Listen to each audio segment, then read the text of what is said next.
नमस्कार दोस्तों, आज के वीडियो में हम बताएंगे कि पितृदोष घर में कैसे लगता है। पितृदोष एक खतरनाक दोष होता है। इसे परिवार के सभी सदस्य किसी न किसी परेशानी से पीड़ित रहते हैं। आज हम उन घटनाओं एवं परिस्थितियों को बताएंगे कि हमारे घर में पितृदोष बना हुआ है और हम उसके निवारण के उपाय भी बताएंगे। पहले हम उन घटनाओं को बताएंगे जिसे आप पितृदोष पहचान लेंगे, बाद में पितृदोष के उपाय भी बताएंगे। वीडियो शुरू करने से पहले आप हमारे चैनल को सब्सक्राइब करें और वीडियो को लाइक करें।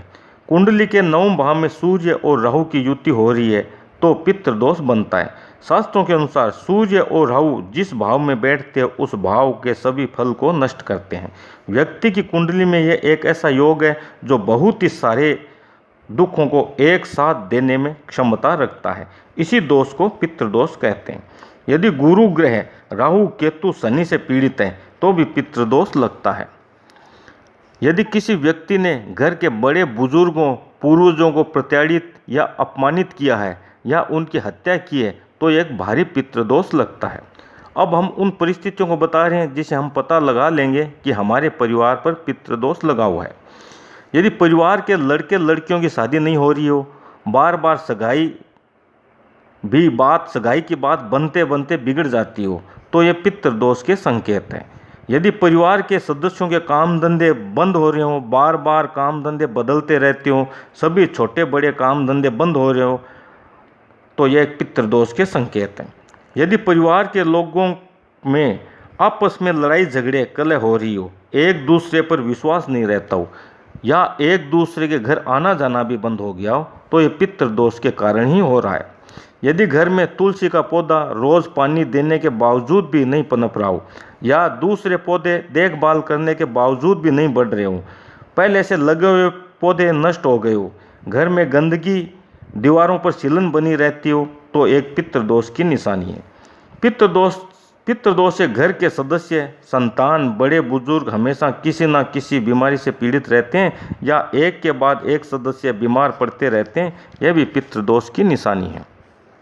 यदि घर के जवान लड़के सदैव बुरी संगति में रहते हैं, मदिरा पान करते हैं, जुआ खेलते हैं, जिससे घर के बड़े बुजुर्गों को अपमानित होना पड़ता है, यह भी एक पितृदोष के संकेत है। यदि परिवार के सदस्य कर्ज में डूब जाते हैं और घर परिवार की शांति भंग हो जाती हो, कर्ज के कारण किसी को कहीं से भी कोई मदद नहीं मिलती हो, जमा धन बर्बाद हो जाता है, फिजूल खर्च को वो चाह कर भी रोक नहीं पाता है, पितृदोष के रहते उसका कर्ज कभी नहीं उतरता है, यह भी एक पितृदोष की निशानी है। यदि किसी जातक की संतान के जन्म लेते ही मृत्यु हो जाती है या किसी जातक के घर का कोई सदस्य आत्महत्या कर लेता है या किसी घर के सदस्य की अकाल मौत हो जाती है या बार बार गर्भपात हो रही हो या गर्भाधारण की समस्या हो तो यह एक पितृदोष की निशानी है। यदि जातक एकल परिवार में कहीं परिवार से दूर रहता हो, शहर में रहता हो तो वैवाहिक जीवन में कलह रहती है और संतान भी मंदबुद्धि या विकलांग पैदा होती है तो ये पितृदोष के ही संकेत है। ये परिवार में पितृदोष की वजह से ही हो रहा है। अब हम पितृदोष की शांति के उपाय बता रहे हैं जो परिवार के बड़े बुजुर्गों को निरंतर आजमाने चाहिए। ये उपाय करने से पितृदोष से व्यक्ति को मुक्ति मिल जाएगी। हर अमावस्या को गरीब ब्राह्मण जोड़े को घर में खीर पूड़ी का भोजन कराने से पितृदोष से मुक्ति मिलती है। शमशान घाट में पीपल का वृक्ष लगवाएं और सुबह रोज देखभाल करें और पानी में थोड़ा सा कच्चा दूध मिलाकर अर्पण करें तो पितृदोष से तुरंत मुक्ति मिलती है। सूर्य ग्रहण के समय छाते, जूते, चप्पल, बर्तन और अन्य धन का किसी गरीब ब्राह्मण को दान करने से पितृदोष से शांति मिलती है। ग्रहण के समय दिया गया दान पितृदोष के निवारण का अचूक उपाय होता है। अकाल मृत्यु एक खतरनाक पितृदोष है।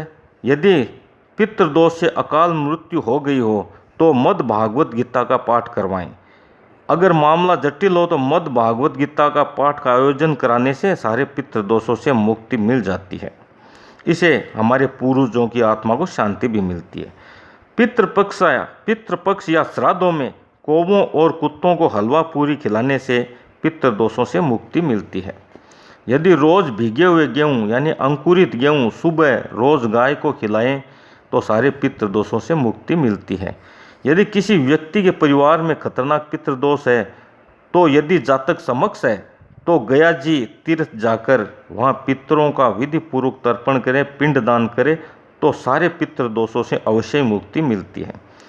पूर्णिमा के दिन घर में 11 छोटी कन्याओं को खीर पूरी का भोजन करवाने से पितृदोषों से मुक्ति मिलती है।